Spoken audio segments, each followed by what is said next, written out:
Peuple de YouTube, bonjour. Nous ne sommes pas dans le décor habituel, évidemment. On est en tournée pour mon seul en scène, l'art de ne pas dire. Je suis présentement à Célestat, dans ma chambre d'hôtel, qui, contrairement à ce que l'éclairage pourrait laisser à penser, n'est pas un love hotel. Nous étions sur Twitch avec les viewers et les viewers en train de faire la rétrospective de l'année 2025, quand soudain nous nous rendons compte que l'année 2025 aura été marquée, je dirais même scandée, par une série de révélations sur le Rassemblement National qui s'est affiché de plus en plus clairement comme, je vous le donne en mille, un mouvement raciste et antisémite. Surprise! Bah dites donc, c'est quand même incroyable. On remonte dans le temps, vous allez voir, le parcours est à la fois accablant, vertigineux et un petit peu effrayant quand même, disons-le.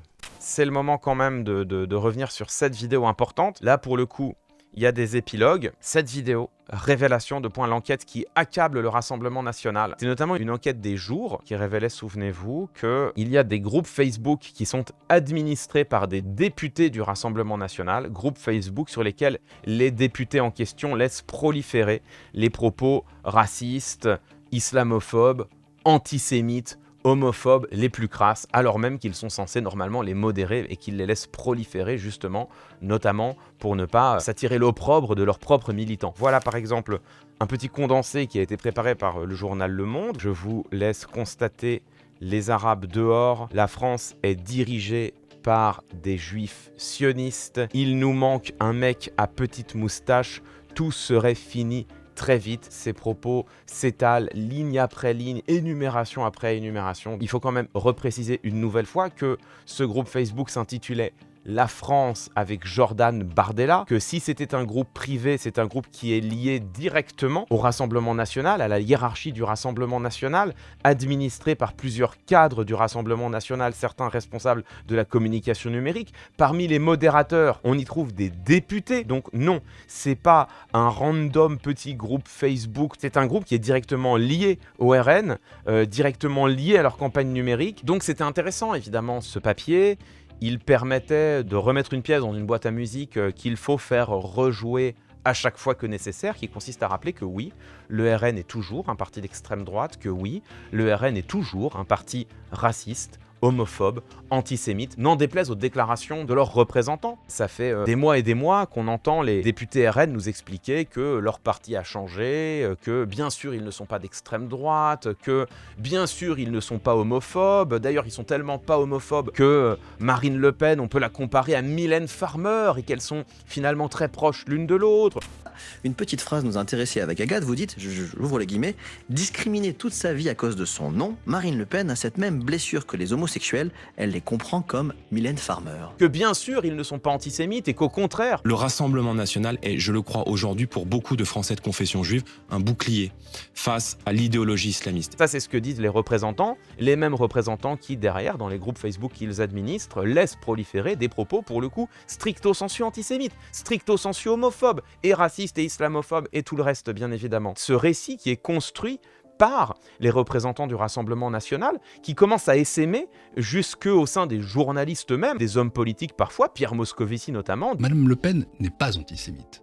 Je pense qu'elle ne l'a jamais. C'est vrai, le RN est dédiabolisé, souvenez-vous, c'est Nathalie Saint-Cricq qui a qualifié Marine Le Pen de hyper dédiabolisée. Elle est hyper dédiabolisée et elle a travaillé et elle n'est plus excessive comme elle pouvait l'être avant. On voit que le récit du Rassemblement National, de leur dédiabolisation, du fait que hier ils étaient diabolisés, je vous renvoie pas sur tout ce que j'ai déjà dit sur le terme diabolisé, dédiabolisé, et que aujourd'hui enfin on les verrait tels qu'ils sont, c'est-à-dire de grands républicains, en pointe dans la lutte contre l'antisémitisme, en pointe dans la lutte contre l'homophobie. Bon, dès à l'époque, on a vu à quel point est-ce que cette prétendue dédiabolisation, qui n'est rien d'autre au fond qu'une banalisation de leurs idées d'extrême droite, ne cachait derrière qu'un parti profondément inchangé, dont les militants restent tout autant homophobes, tout autant antisémites, tout autant racistes, et n'hésitent pas à le dire. Ces révélations en juin dernier n'ont été que les premières d'une très longue série. Les candidats aux dernières législatives, surmontés d'une casquette nazie,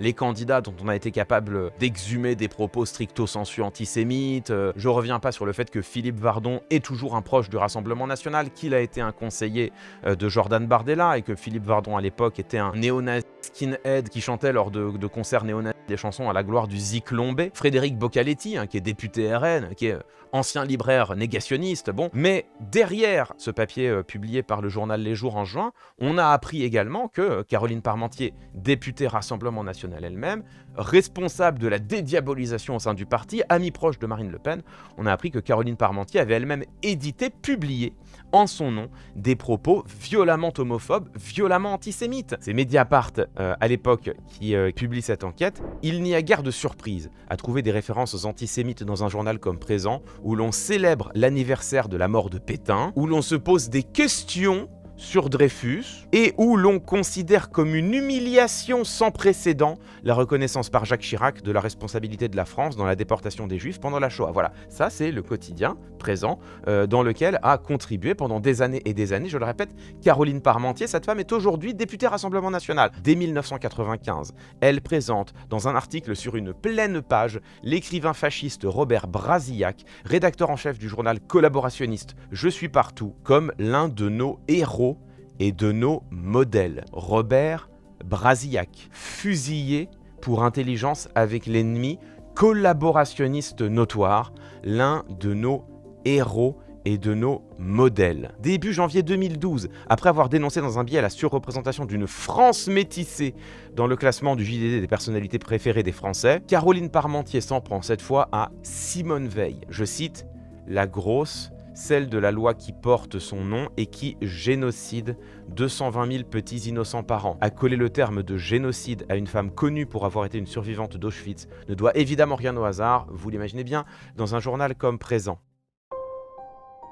Qu'il y ait 1, 2, 3, 4, 5 brebis galeuses dans une organisation humaine, dans un mouvement politique, comme dans tous les mouvements politiques, Bardella, on va peut faire la arriver. liste. Ça n'est toujours pas la fin. On a Mediapart qui s'est penché sur les candidats du RN au municipal de 2026. Ah bah vous allez voir que ça vaut le coup, hein. Mediapart a pu identifier une douzaine de candidats déjà épinglés pour des propos racistes, antisémites ou homophobes, ou pour leur proximité avec des groupuscules radicaux. Le parti de Jordan Bardella avait pourtant assuré avoir mis en place un processus de sélection inédit, ça c'est ce qu'ils ont promis, et puis on se rend compte qu'ils ont été totalement incapables de le faire. À Belfort, le jeune Quentin Maculot, 23 ans, a déjà lancé sa campagne axée sur la sécurité et l'identité. En décembre 2024, Mediapart avait exhumé ses publications sur le réseau social X, où s'étalait son obsession pour la théorie raciste du grand remplacement.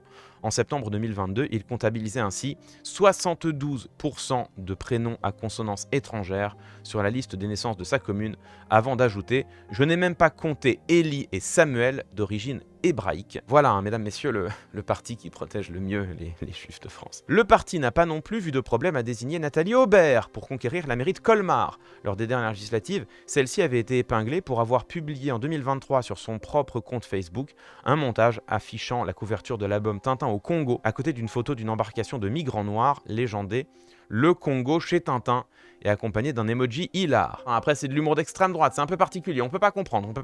À Orléans, Anthony Zeller n'a pas été trop pénalisé par les révélations de la presse sur ses posts racistes. En 2022, il commentait « C'est où en Afrique ?» en réponse à une photo postée par la députée insoumise Mathilde Panot depuis sa circonscription de Seine-Saint-Denis. Christian Pérez a lui aussi lancé sa campagne municipale du côté de Concarneau dans le Finistère. En 2022, il écrivait à propos de l'équipe de France de football « J'ai cru voir des clandestins repartir chez eux et paf, c'était que la pseudo-équipe de France qui partait au Qatar. » Voilà. Toujours sur les réseaux sociaux, le candidat se vantait également de distribuer au Resto du Cœur des denrées contenant du porc et affirmait en 2019 « Je n'ai rien contre la chasse et ne supporte pas les attaques contre les traditions.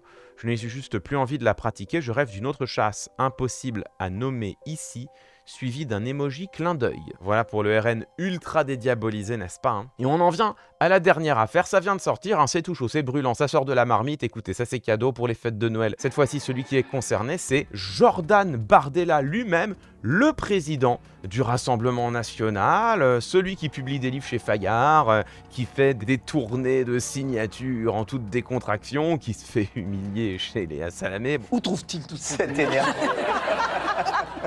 Ça concerne Jordan Bardella lui-même, ou plutôt son directeur de cabinet, dont on apprend qu'il était membre d'Égalité et Réconciliation, le mouvement fondé par Alain Soral, qui a été l'idéologue antisémite hélas le plus influent en France ces 20 dernières années. Eh bien, surprise, le directeur de cabinet de Jordan Bardella faisait partie de son mouvement.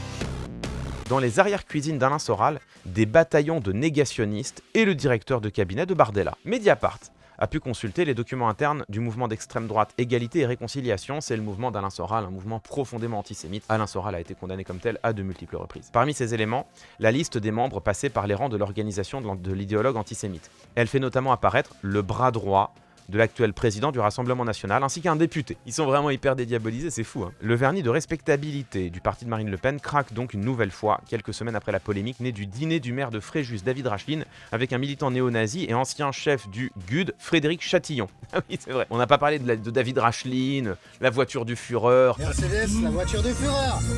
La voiture du Führer.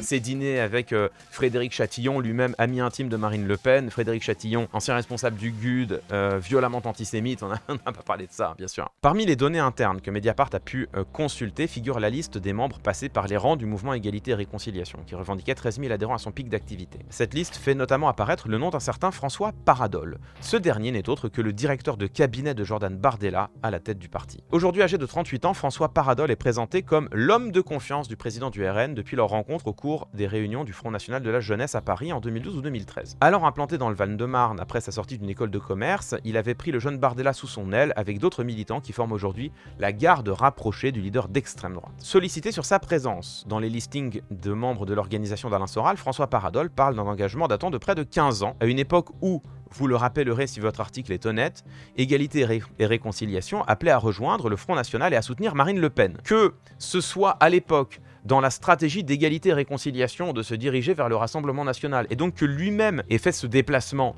c'est une chose. Il n'empêche qu'Égalité et Réconciliation reste un mouvement profondément antisémite, dont le fondateur Alain Soral a été condamné à de multiples reprises pour antisémitisme, dont l'antisémitisme était le premier ressort, le premier levier. Je vous rappelle même que Alain Soral, dans ces années-là, appelait les musulmans et les chrétiens à s'unir pour combattre la véritable menace qu'étaient les juifs. Quand, chez les racistes, l'antisémitisme est tellement violent qu'il les amène à dépasser leur propre islamophobie, c'est quand même que on est loin dans la haine des juifs, hein. On est quand même loin.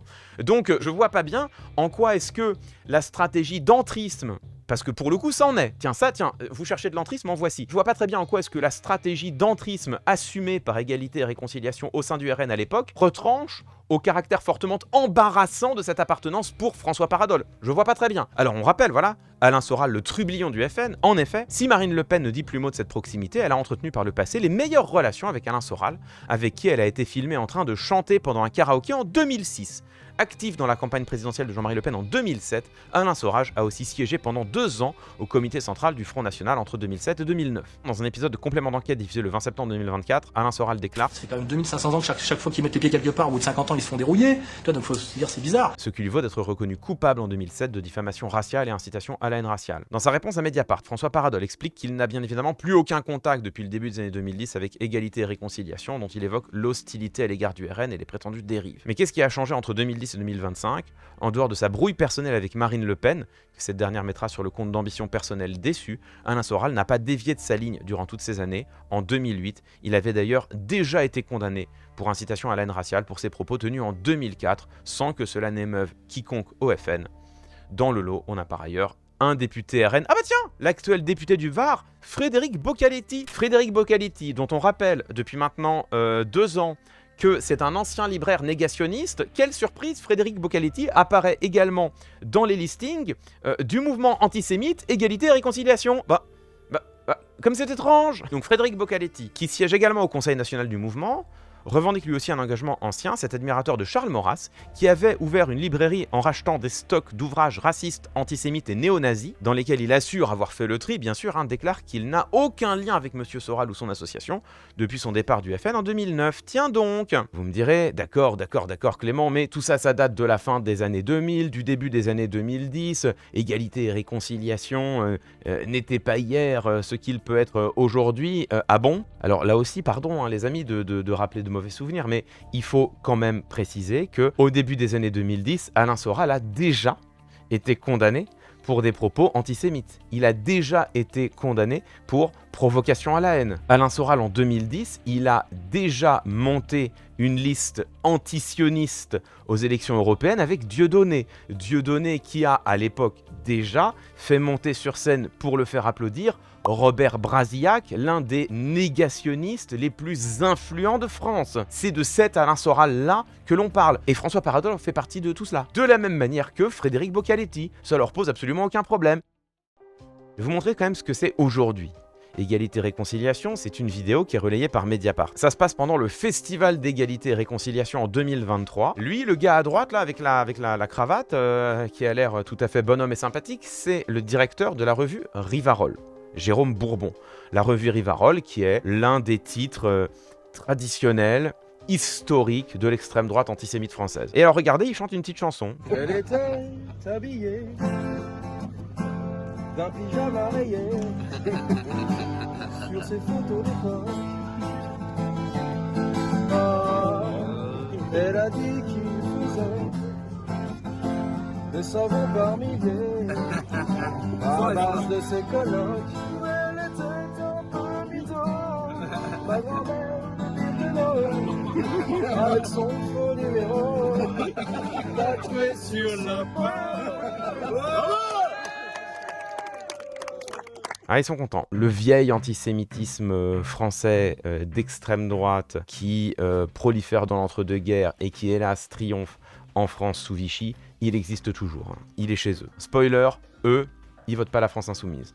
J'aimerais bien qu'on s'arrête quand même 2 secondes là-dessus. À quel moment est-ce que le parti antisémite c'est devenu la France insoumise? Je vous rappelle quand même qu'il y a les études de la CNCDH qui ont démontré par ailleurs que l'électorat du RN est de loin le plus antisémite parmi tous les électorats, loin devant l'électorat de la France insoumise. À un moment donné, ça suffit. Le procès en antisémitisme qui est fait à la France insoumise alors qu'aucun de ses membres n'a jamais été condamné pour antisémitisme, qu'à ma connaissance, aucun de ses membres n'a jamais été mis en examen pour des propos antisémites, alors que l'électorat de la France insoumise n'est pas particulièrement antisémite du tout, c'est les études de la CNCDH, continuer de prétendre que le parti antisémite c'est la France insoumise et que le danger pour les juifs et les juifs de France ce serait la France insoumise, quand à côté on a un parti qui lui est vraiment antisémite, le Rassemblement national, dont l'ancien président Jean-Marie Le Pen a été condamné pour cela à de multiples reprises, dont de nombreux membres ont encore des liens aujourd'hui avec des membres de groupuscules néonazis, avec des antisémites revendiqués, ont parfois eu eux-mêmes des déclarations antisémites, il n'y a pas si longtemps que ça, sur les réseaux sociaux, publiées en leur nom, sont proches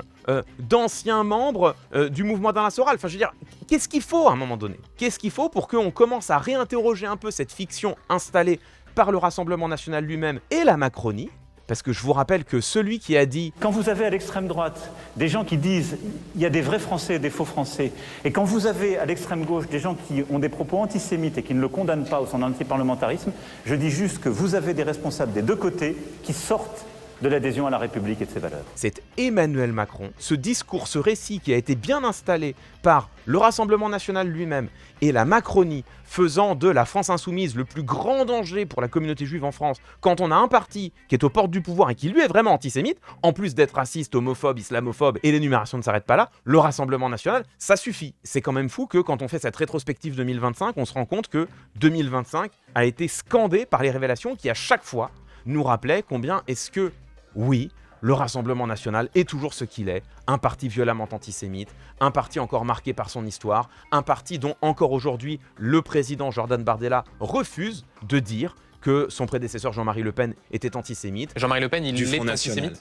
Et je ne crois pas, je ne sonde pas les cœurs et les reins, et je ne le crois pas. Ah, vous ne croyez pas que Jean-Marie Le Pen est antisémite? Je ne le crois pas. Un parti qui n'a jamais fait son aggiornamento, un parti qui, lors de son grand colloque pour célébrer ses 50 ans, n'a pas fait le début du commencement d'un retour critique sur son histoire, un parti dont la candidate, Marine Le Pen, prétendait que la France n'est pas responsable de la rafle du Veldiv. S'il y a des responsables, c'est ceux qui étaient au pouvoir à l'époque, hein. C'est pas la France. Qu'est-ce qu'il faut de plus pour que cette fiction, ce récit qui a été installé de manière totalement fallacieuse par le Rassemblement national lui-même, ainsi qu'Emmanuel Macron et la Macronie, qu'est-ce qu'il faut de plus pour que enfin on s'en débarrasse et qu'on regarde les choses comme elles sont en disant il y a un parti en France qui est anti-républicain, qui est anti-démocratique, qui est profondément raciste, antisémite, c'est le Rassemblement national et c'est pas moi qui le dis, ce sont les preuves qui se sont accumulées et qui se sont accumulées tout au long de cette année. Donc c'est bon maintenant? Est-ce qu'on peut commencer 2026 sur des bonnes bases? Est-ce qu'on peut partir du principe que ça c'est bon, c'est dit, c'est compris, c'est entendu et maintenant on avance? Parce que ça ferait du bien quand même. Vous allez me dire que c'est peut-être pas très joyeux pour une dernière vidéo de 2025. Moi, je pense que c'est très bien. Parce que, vous voyez, refaire ce trajet, refaire ce parcours, revoir ces documents s'accumuler les uns après les autres aujourd'hui au terme de cette année, ça permet de prendre la mesure de l'écart qui existe aujourd'hui entre ce que l'on sait factuellement du Rassemblement national et ce qu'on en dit dans une partie des grands médias nationaux. Ceux qui peuvent trouver que le RN est hyper dédiabolisé, bien sûr, ça permet de constater l'écart qu'il y a entre les faits, ceux que tout le monde devrait connaître, et les discours, ceux qui sont produits par le Rassemblement national, ceux qui sont relayés par une partie du champ politique, y compris d'anciens adversaires du RN tels que Pierre Moscovici, et que l'on retrouve derrière chez une partie des journalistes. Écoutez, je ne me fais pas trop d'illusions sur l'impact, l'écho que peut avoir une telle vidéo, mais si je devais formuler un souhait pour cette fin d'année, un espoir pour le début de l'année 2026, c'est qu'on sorte de cette hypnose collective terrible qui s'est posée sur nous, qui fait du Rassemblement national aujourd'hui un mouvement parfaitement républicain, parfaitement dédiabolisé. Non, le Rassemblement national n'a pas changé. C'est toujours un parti raciste, antisémite. C'est toujours un parti anti-républicain. C'est toujours un parti anti-démocratique. Si au moins démonstration pouvait être faite pour cette année 2025 et qu'on puisse avancer en 2026 sur ces bases-là, qui sont des bases factuelles, étayées, fondées, je pense qu'on s'en porterait tous beaucoup mieux. Voilà! Peuple de YouTube, c'était mon cadeau de Noël un peu particulier pour cette fin d'année. Je n'en profite pas moins pour vous dire tout le plaisir que cela aura été pour moi de passer cette année 2025 avec vous. 75 vidéos en un an, hein, si on fait le bilan. On en sera passé par à peu près toutes les émotions. Écoutez, l'année 2026 va être une vraie année de transition, une vraie année charnière. C'est l'année dans laquelle va se cristalliser la fin de ce quinquennat et s'articuler le début du prochain, en tout cas le début de la campagne électorale. Nous, on sera prêts.